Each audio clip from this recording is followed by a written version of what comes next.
With a population figure of over 20 million people, Lagos State grapples with infrastructure challenge as well as shelter for its teeming inhabitants. Now, while the state government makes efforts to build new homes to plug the gaps, we'll take a look at some of the estates built about 40 years ago by the first executive governor of the state, Chief Lateef Jakande.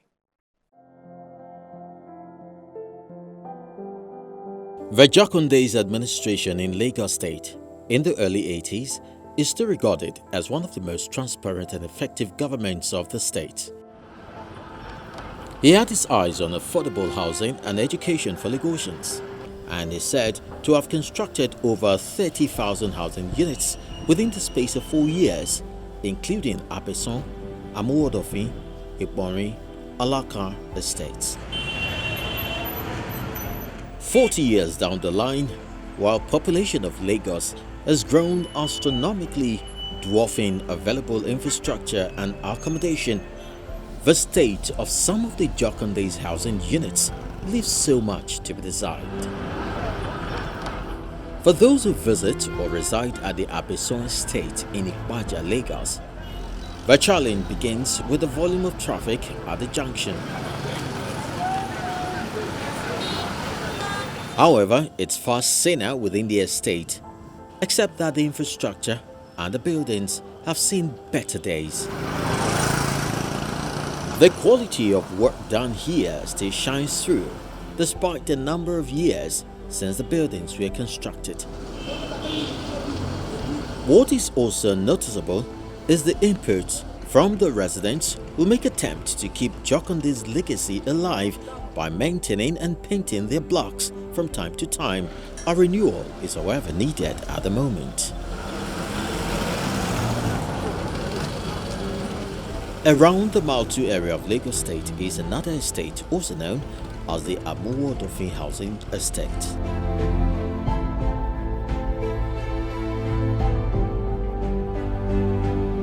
The initiative was conceived as a solution to the perennial accommodation problem in the state back then. For those who grew up here, there has been a drastic change from how it used to be in the good old days.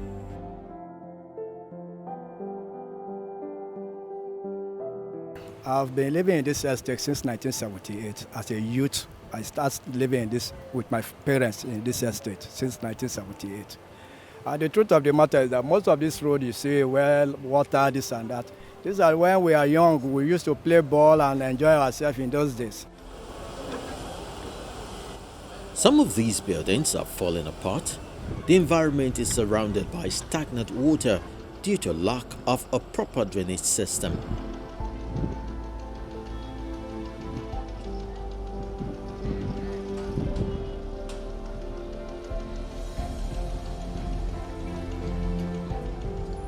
The impact is better imagined than experienced, according to some of the residents. All those heavy rainfall of June, July, when they come, the whole estate will turn to a river. And as you can see, this water is not flowing. This water remains here January to December. That is our greatest problem in the estate. So if there is a way that they can help us with proper drainage, by which water can flow, the estate will be a better place. Because before now, the estate used to be dry regularly. Yes, especially this place, the estate used to be dry. Now we have this flooding problem here, where this water stay all year round. And we also have it at the back, that place where we call basketball court. It is those two places that we have the greatest problem of flooding. When they came to build this new road, the other one there, then this Jakande, the other side there, everywhere came up, here become low. The whole flood from the whole area come to flood here. Usually we don't have any flood here. We need the government to come and inspect it and know how to channel the gutter that the water will be flowing to canal. Another major concern to the people here is Block 42, which once housed 16 families and now has become a threat to the neighborhood.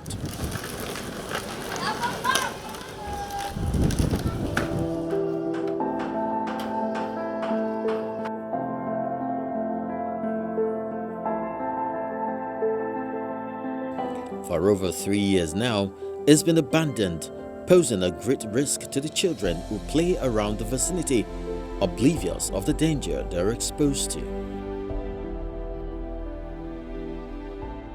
When the government came to come and do some demolition within the estate, we're on the process of destroying the condemn the shelves and other things.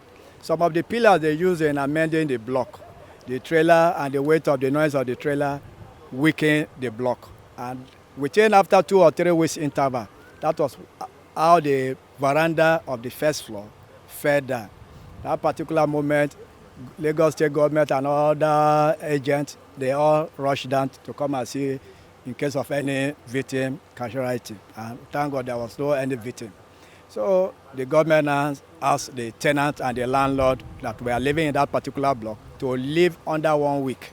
How can the government, you see a lot of people, family for 16 blocks, 16 flats in a block, you ask the government will just come and ask the tenant and the landlord and everybody should live, and you didn't even prepare a suitable place for them to move before asking them to live because of power.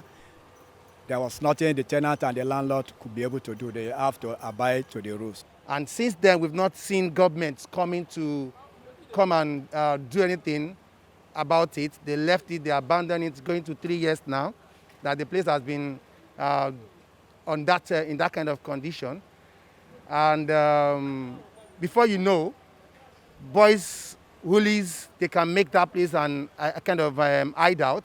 So for us not to have that at the moment, we are pleading to government if they can come and do something about that building itself.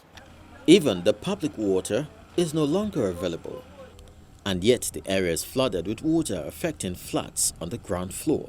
Like in my old block, this period alone, 2 people have moved from downstairs. As we are talking now, 2 flats in my block, they've moved just because they are tenants. But for those of us who are landlord, to move is a very difficult thing in Lagos when you notice it. But this year's own, my dear, it was pain.